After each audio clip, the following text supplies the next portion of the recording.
Bonjour et bienvenue aux énergies de la semaine. Donc la semaine dernière, j'ai zappé de faire la vidéo, toutes mes excuses. Mais donc cette semaine, me voilà plus en forme que jamais. Et on va regarder un petit peu les énergies de la semaine. Qu'est-ce qui nous attend? Qu'est-ce qui se prépare? Donc comme d'habitude, je vais laisser le jeu s'exprimer. Et puis en fait, on va voir si on démarre sur le sentimental, le professionnel ou les énergies collectives. Je me laisse toujours guider parce que je ne sais pas en fait qu'est-ce qui va m'être transmis. Est-ce que c'est d'abord plus quelque chose au niveau financier? Est-ce que c'est quelque chose plus personnel? Ou est-ce que voilà, on est dans les énergies vraiment un petit peu centrales et collectives? Donc moi, je vous propose de démarrer sans plus attendre donc ce tirage. Et donc, on va voir un petit peu ce qu'on nous dit. Donc, vous m'avez jamais vu tirer le tarot, et à juste titre, parce que, bien évidemment, ne faisons rien comme tout le monde, eh bien, je ne lis pas le tarot comme, on va dire, de manière académique. Donc, si vous voyez une carte et que vous vous dites, mais là, elle est en train de dire un élément de réponse qui n'est pas approprié au sens propre de la carte, c'est normal. C'est-à-dire que je me sers d'un support comme déclencheur médiumnique et non pas comme, on va dire, cartomancienne en fait. C'est-à-dire comme lecture de la carte pure et dure. Donc, soyez tranquille. Je ne fais pas de bêtises, mais en tout cas, le sens, en tout cas pour moi, à vous transmettre sera là. Alors, je vais mettre mon jeu un petit peu plus par là et je vais demander pour les énergies de cette semaine, qu'est-ce qu'on a à savoir? Alors, hop. On va en tirer 4. Donc, je ne sais pas si vous vous rappelez, mais je vous avais dit que il n'y avait rien qui allait trop se passer au mois de février. On me dit souvent, oh, c'est pas possible, il y a pourtant les retraites, il y a les manifestations. Ah, il y en a deux là. Et oui, et je vous avais dit que de toute façon, les manifestations pour les retraites, de toute façon, ne trouveraient pas le résultat sur le mois de février parce qu'il n'y avait pas de débouché, il y avait plutôt une forme de stagnation. Et vraisemblablement, je ne me suis pas trompée. Le but n'étant pas d'avoir raison ou tort, mais dans tout cas, d'être bien aiguillée. Alors, ici, nous avons le 9 de Pentacle, nous avons la tour, et nous avons les amoureux. Donc ici, il s'agit visiblement du niveau sentimental, c'est-à-dire sur le plan sentimental. Ici, on vous dit que pour trouver l'équilibre, il y a peut-être une forme de décision. En tout cas, il y a une forme de choix à réaliser parce que si vous souhaitez justement aller vers une rencontre, vers une stabilisation sur le plan sentimental, il va s'agir peut-être d'observer les éléments de manière différente, sous un autre prisme, notamment en fait de travailler une décision à prendre et puis l'équilibre en fait se travaille. En fait, c'est l'orientation de votre vision, de votre champ d'action qui va vous permettre, parce que vous passez sous une forme d'action différente, parce que vous envisagez l'espace ou également votre relation de manière différente, que le sentimental soit peut arriver dans votre vie ou soit vous pouvez concrétiser une relation sentimentale. Mais l'un ne va pas sans l'autre. Ici, on vous dit que l'équilibre se trouve parce que vous vous remettez en question. Parce que vous remettez en question ce que vous aviez un petit peu demandé. Ou, vous savez, on a parfois des schémas de fonctionnement qui tournent en boucle. Puis on se dit, mais pourquoi je vis toujours la même chose? Eh bien là, en fait, il s'agit de comprendre que si vous vivez toujours la même chose, c'est peut-être qu'il y a une situation à modifier. Peut-être qu'en fait, si vous ne changez pas la situation, si vous passez toujours à l'action de la même manière, eh bien vraisemblablement, il n'y a pas de changement majeur qui se fera. Donc, si votre but aujourd'hui, c'est de changer une situation sur le plan amoureux, bien ici, on vous dit vraiment qu'il va falloir observer les choses sous un autre angle ou alors de considérer les actions que vous meniez jusqu'à aujourd'hui différemment pour vous conduire à une situation bien sûr différente. Donc voilà déjà ce qu'on peut dire. Donc on est vraiment sur le plan sentimental. Alors oui, c'est vrai qu'ici j'ai eu deux cartes, donc c'est pour ça que j'en ai 4. Donc ici on a le 2 de couple, le 2 de coupe, lapsus, Le 2 de pentacle, le 5 d'épée et le 3 de coupe. Donc ici, vraiment, on vous parle de nouveau départ. Hein. Donc on est, comme tout à l'heure, vraiment dans cette notion de trouver d'équilibre sur le plan sentimental. Et là, on est vraiment sur le nouveau départ. Alors ce nouveau départ, bien évidemment, il faut faire attention en fait à pas vous empresser. Et puis on voit qu'il y a une réelle difficulté. Il y a un blocage dans votre vie pour le moment et vous ne pouvez pas avoir accès à ce nouveau départ. Donc on parle tout à l'heure, je vous le rappelle, je vais mettre un petit peu plus ici pour qu'on les voit. Mais on parle en fait d'observer les choses sous un autre angle. Donc ici on parle de difficulté. Vraisemblablement, vous avez des difficultés à observer la situation sous un prisme, sous un regard différent, quelque chose de plus positif. Vous voyez le côté difficile de la situation et ça vous prend la tête. Hein. Vraiment, là, il n'y a pas d'autre mot. Mais si vous vous empressez, la situation ne va pas se débloquer. Donc, de toute façon, on vous dit de prendre votre temps, que ce nouveau départ est là, que certes, il y a une difficulté. Hein. D'ailleurs, ça peut-être être un conflit. Parce que là, ça annonce vraiment un désaccord, ça annonce vraiment que voilà, on n'est pas content de la situation, on l'a quand même exprimé et puis ça amène à une forme de ressentiment ou de conflit. Et donc ici, en fait, ce nouveau départ va quand même se résoudre progressivement et la solution, nous l'avons eue au tout début, c'est-à-dire qu'elle se résout progressivement si vous n'êtes pas entêté et si vous regardez la situation sous un prisme différent. Donc ensuite, nous avons le roi de pentacle, le 6 de pentacle et l'as d'épée. Donc ici, qu'est-ce qu'on nous dit? Moi, je pense que là, la situation, elle est vraiment sur le point de changer, de modifier et pour le bon cheminement. Donc si vos questions du moment sur le plan sentimental, c'est est-ce que ma relation va évoluer positivement? Est-ce qu'on ne va pas dans une impasse? La réponse est bien sûr que non. Parce que ici, vous avez le succès, vous avez la maîtrise sur la situation. En fait, la situation tourne dans le bon sens pour vous. Alors attention, hein, il s'agit ici d'être déterminé à vouloir changer et à vouloir améliorer les choses. Mais déterminé ne veut pas dire entêté, d'accord? Donc ici, on parle de détermination et de recherche d'équilibre. Et c'est parce que vous avez cette intelligence, en fait, ce recul et parfois peut-être même une forme de résilience que vous allez arriver à dénouer ce blocage, cette tension et cette difficulté que vous aviez actuellement en fait entre vous. Donc, mais voilà, ne pas paniquez pas. En tout cas, là, on montre vraiment que la situation sort de l'impasse. Donc voilà. Ici, nous avons le cavalier d'épée, le 7 de pentacle et la reine de bâton. Sur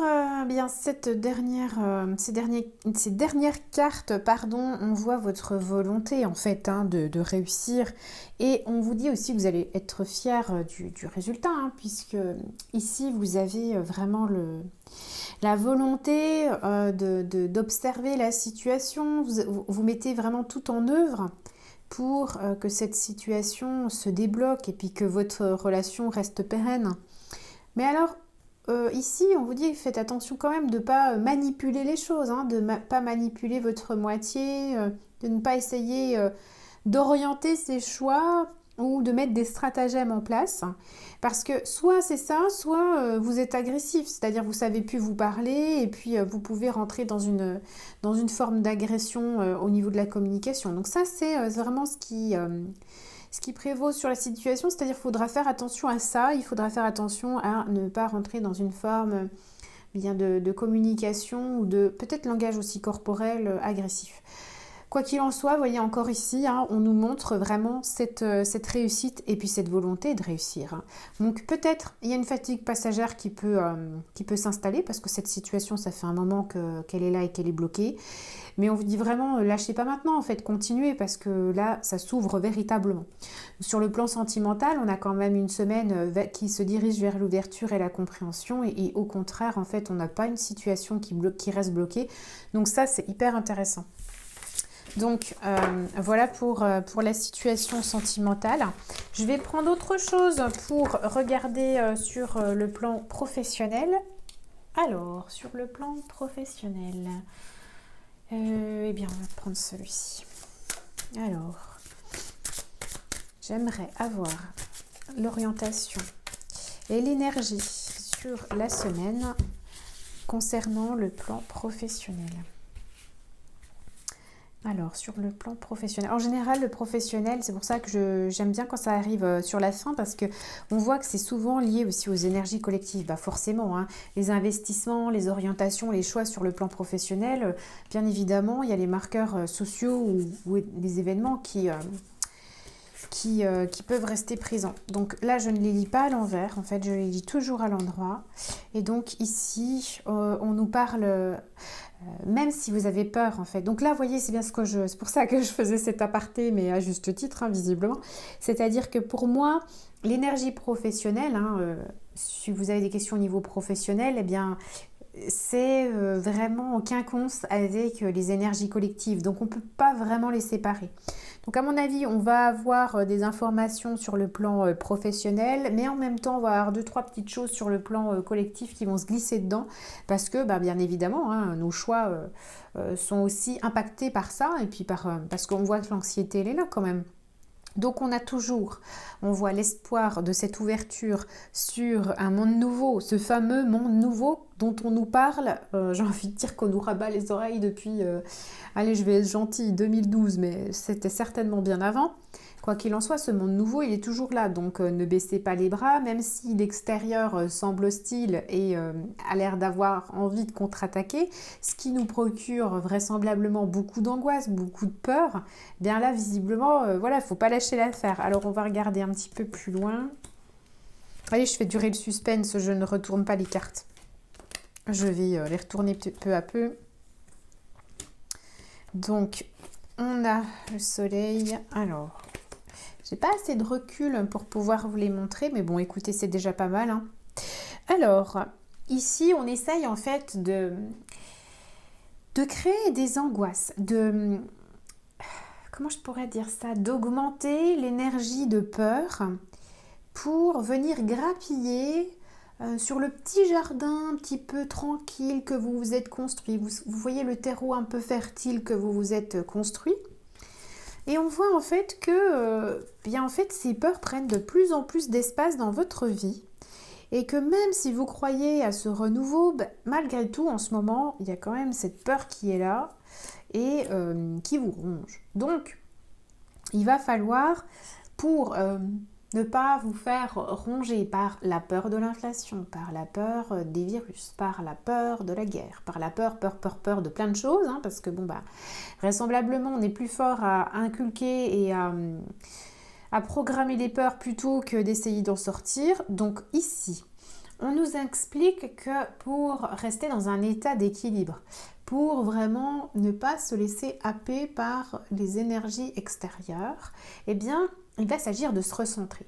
Vraiment, il faut faire le vide et se demander qu'est-ce qui est essentiel pour vous. Quels sont vos essentiels ? Est-ce que, en fait, dans votre vie à l'heure actuelle, vous vous sentez stable ou est-ce que vous sentez que vous êtes remué et ça ne va pas du tout ? Dans ce cas-là, il faut vraiment trouver une constante dans votre vie qui vous permette, en fait, de vous mouvoir en sérénité. C'est-à-dire que, par exemple, ça peut être une activité sportive, ça peut être d'aller voir vos amis, ça peut être de réaliser une activité créative.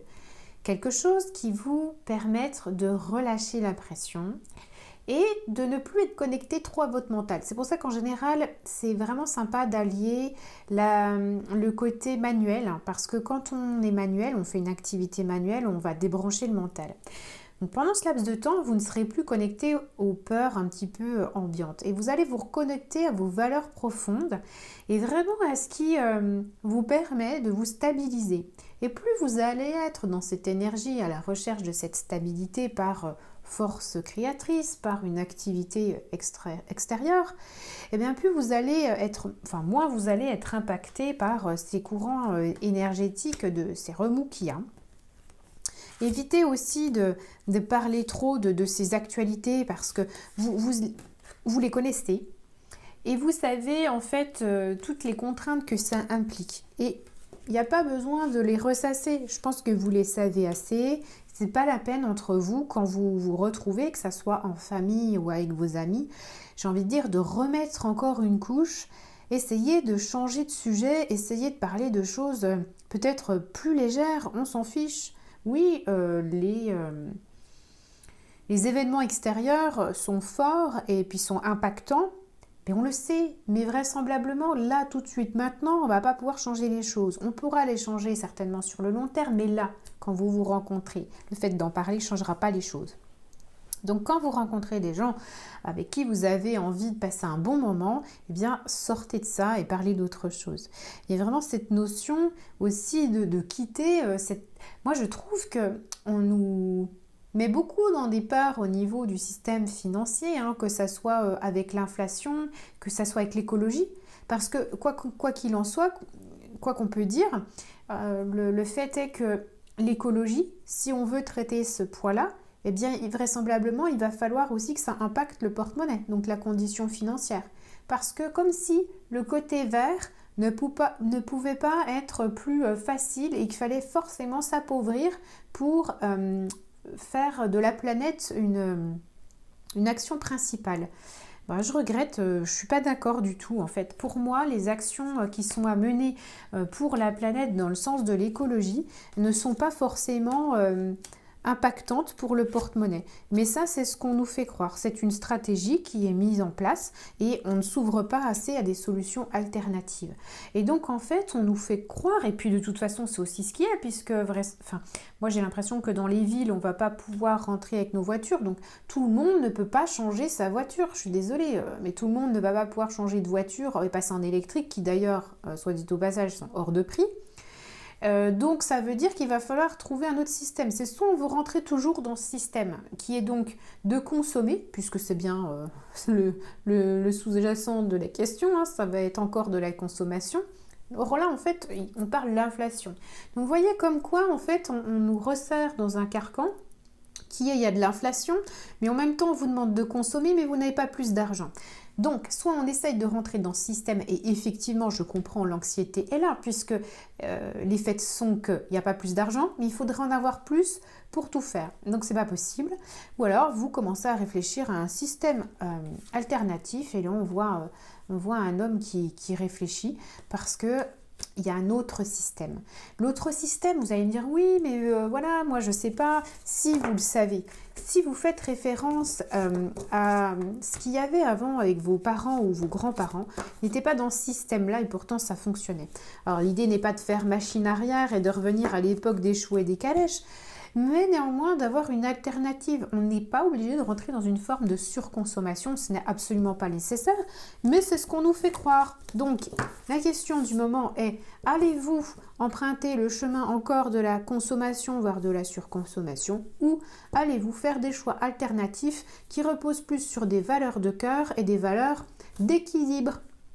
Voilà mes amis, pour cette petite, je ne sais pas, je crois qu'elle est plutôt longue cette vidéo. En tout cas, je vous remercie encore 1000 fois de tous vos likes, de vos commentaires. C'est vraiment un réel bonheur que de vous lire et puis je prends conscience aussi que ces vidéos vous servent parce que même si parfois il y en a qui n'écrivent pas, vous me faites des retours aussi par mail ou voilà, vous me trouvez sur les réseaux sociaux et donc je vous remercie parce que je trouve que ces partages sont riches et puis c'est comme ça aussi qu'on avance. Alors écoutez, je vous souhaite à tous et à toutes une excellente semaine et puis on se retrouve prochainement. À bientôt.